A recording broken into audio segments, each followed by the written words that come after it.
It's a guarantee that throughout our lives we will face difficult and trying circumstances. In these times, we find strength through hope.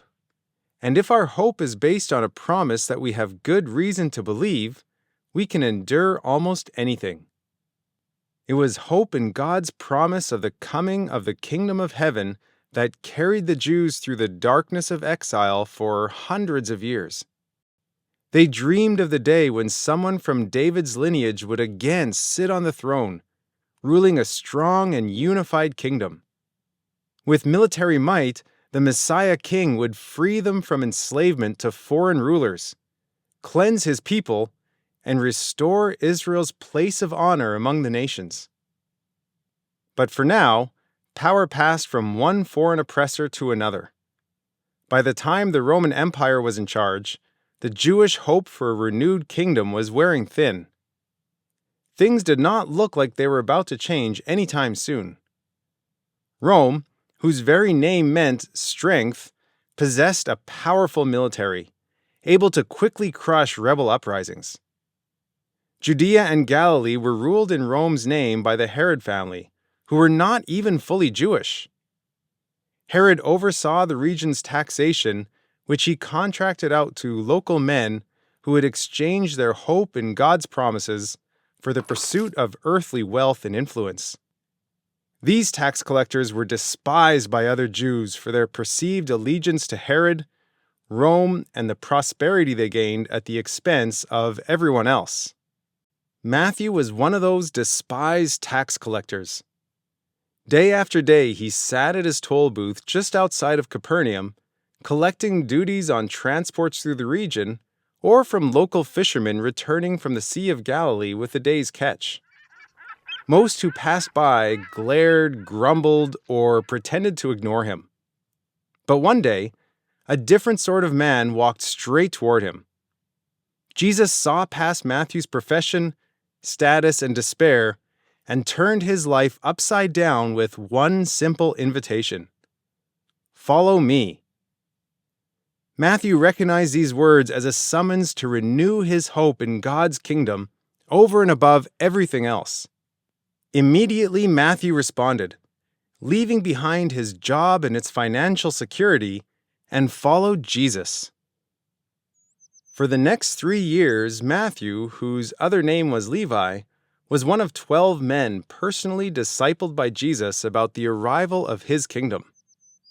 Jesus explained that he was fulfilling Scripture's promise of the kingdom of heaven and every Jewish hope.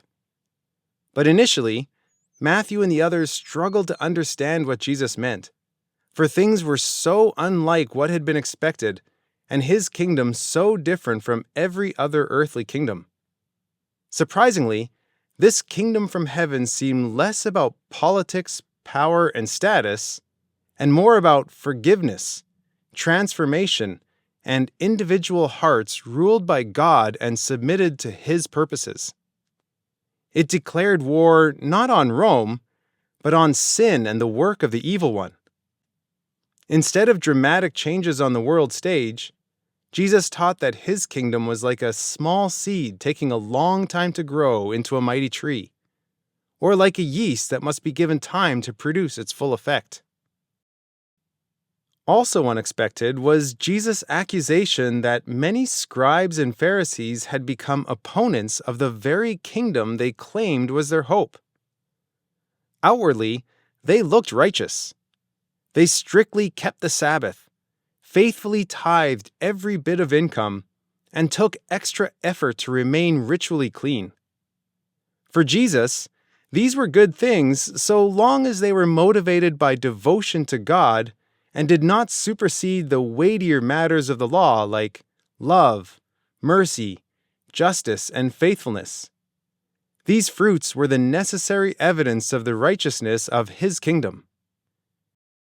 Gradually, Matthew began to grasp how the kingdom Jesus proclaimed really was the fulfillment of God's promise and the Jewish hope written about in Scripture. After Jesus ascended into heaven, Matthew continued to study these texts the way Jesus had taught him. He was passionate about explaining to fellow Jews how God's kingdom had unexpectedly arrived in Jesus. From personal experience, he knew of its power to transform, and that abandoning everything to pursue this kingdom was worth the cost. Several decades after Jesus' death and resurrection, Matthew and the other disciples grew older. Some had already died.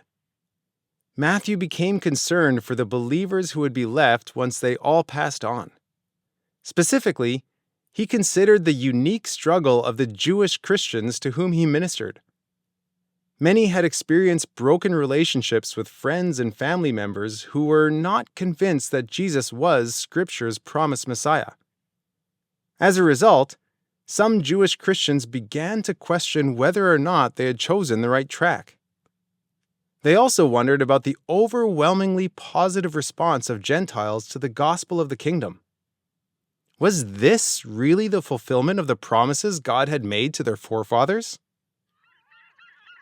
Matthew wrote his gospel to encourage these Jewish Christians as they tried to make sense of these tensions.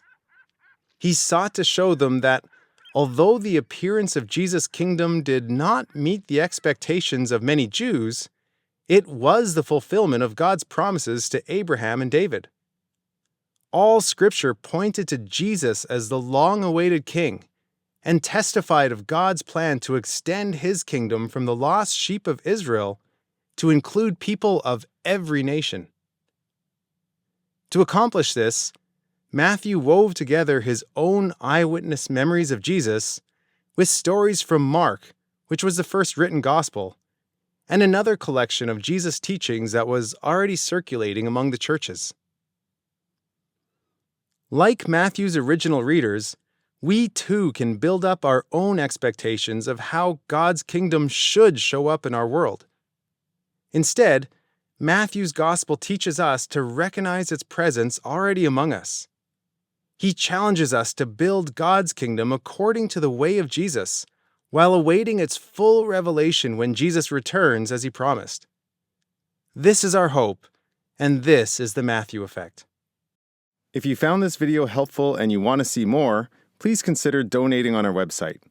Also, please like the video, comment, and subscribe to our channel. Thanks for watching.